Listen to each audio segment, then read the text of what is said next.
బుద్ధి చెప్పిన పనితీరు మారలేదు. రాష్ట్రంలో అరాచకం సృష్టించాలని చూస్తున్నారు. ప్రజలు అన్నీ గమనిస్తున్నారు. పూర్వముగా మారిన జగన్ నీవు అవినీతి సామ్రాజ్యాన్ని పోషిస్తున్నావు. ఎవరు తలలు నరకాలని ఎంతమంది తలలు బలి తీసుకుంటావు జగన్? నీలాంటి వ్యక్తులు సమాజంలో ఉండటం శ్రేయస్కరం కాదు. నిత్యం కుట్రలు కుతంత్రాలతో ఏమీ సాధించలేవు. రౌడీ రాజ్యంతో రాజ్యాధికారం రాదు జగన్. అహంకారంతో అందలం ఎక్కలేవు జగన్. దుహంకారంతో దునియాను గెలవలేవు జగన్. కండకావరంతో కార్యం విజయం రాదు జగన్.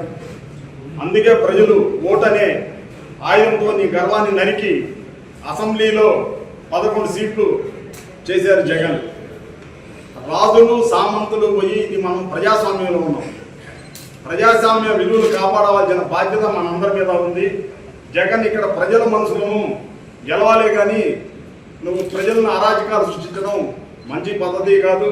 ముఖ్యంగా కూడా ఓటమి ప్రభుత్వం అద్భుతంగా చేస్తుంది. జగన్ నువ్వేమో మారే పరిస్థితి లేవు. అరాచకాలు రాష్ట్రాన్ని అధోగతి పాల్పో చేయాలనే ఉద్దేశంతో నీకు దురుద్దేశంతో రాష్ట్రాన్ని అధోగతిగా పట్టిస్తే కానీ ఇక్కడ ఎవరు ఉండరని, పరిశ్రమలు రావని, రాష్ట్రాన్ని సర్వనాశనం చేయాలని నీ కుతంత్రాలను సృష్టిస్తున్నావు. ముఖ్యంగా కూడా జగన్ నువ్వు గతంలో కూడా నీ అరాచక పాలన 2019 నుంచి 2024 వరకు అరాచకం పాలన రాజ్యం వెళ్ళిందే కానీ నువ్వు నీతి నిజాయితీ అనేది నీ దగ్గర లేదు. నువ్వు ఇప్పుడు నీతి నిజాయితీని మాట్లాడితే ఎట్లా జగన్? నువ్వు ఇంకో విషయం కూడా చెప్తున్నావు. ఎంపీగా ఉన్న రామకృష్ణరాజునే నువ్వు గందరగోళం చేసి ఒక ఎంపీనే అరాచకాలు సృష్టించి హాస్పిటల్కి తీసుకెళ్ళి హాస్పిటల్లో కొట్టి ఇంకా అని చంపేదానికి కూడా ప్రయత్నించావు. అలాంటిది హాస్పిటల్ డాక్టర్స్ కూడా మేనేజ్ చేసి ఈయనకేం దెబ్బలు లేవని చెప్పి సృష్టించావు. అదే మిలిటరీ హాస్పిటల్కి పంపిస్తే వాళ్ళు సరైన నిర్ణయం తీసుకొని అతనికి దెబ్బలు తగిలి అని చెప్పి చెప్పారు. ఇలాంటి అరాచకాలు ఎన్ని చేసావు చెప్పు?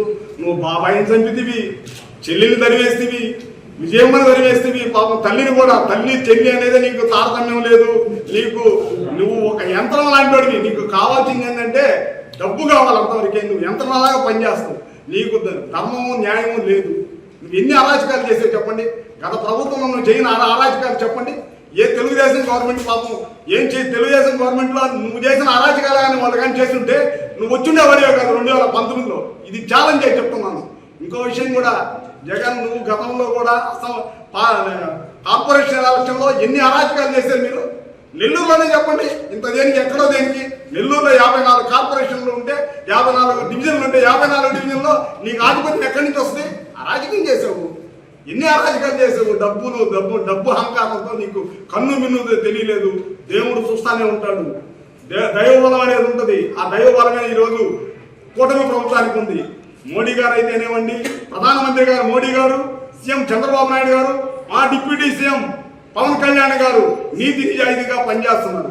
ఆ వాళ్ళు పనిచేస్తున్నారు కాబట్టి ధర్మం రక్షిత ధర్మాన్ని కాపాడుతున్నారు. ఈరోజు ధర్మం కాపాడబట్టే రాష్ట్రం ప్రశాంతంగా ఉంది. లేకపోతే నీ అరాచకాలు ఎన్ని సృష్టించినా నువ్వేం చేయలేవు. జగన్ మర్యాదగా చెప్తున్నాం, ఇది జన సైనికుల విజ్ఞప్తి. నువ్వు అరాచకాలు సృష్టించావంటే నిన్ను కంపల్సరీ ఇక్కడి నుంచి రాష్ట్రాన్ని వదిలి వెళ్ళిపోవాలి. నువ్వు ఎక్కడెక్కడో దోచేసావు. నువ్వేంది ఇసుక మాఫియా నీదే, గంజాయి మాఫియా నీదే, గంజాయి దోపిడీ నీదే, లిక్కర్ దోపిడీ నీదే. ఎన్ని అరాచకాలు చెప్పు? ఎవరికి తెలియదు చెప్పు నీ అరాచకాలు? ఇలాంటి అరాచకాలు సృష్టించడం మంచి పద్ధతి కాదు. కూటమి ప్రభుత్వంలో ప్రజలందరూ ప్రశాంతంగా ఉన్నారు. ఈ ప్రశాంతాన్ని వాళ్ళందరూ ప్రజలు కూడా కోరుకుంటున్నారు.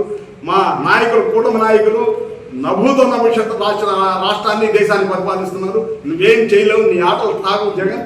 వైఎస్ఆర్సీపీ కాంగ్రెస్ నాయకులంతా రాష్ట్రాన్ని దోపిడీ నాయకులంతా వెళ్ళిపోవాల్సిందే. చూస్తున్నాం కదా ఎంతమంది దోపిడీ చేస్తున్నారు. లిక్కర్ స్కామ్లో ఎంతమంది ఇరుక్కున్నారు. ఎన్ని అరాచకాలు చెప్పండి. మర్యాదగా చెప్తున్నాను జగన్, నువ్వు ఏ పద్ధతులు మార్చుకోకపోతే తగిన మూల్యం చెల్లించుకోవాల్సి వస్తుంది.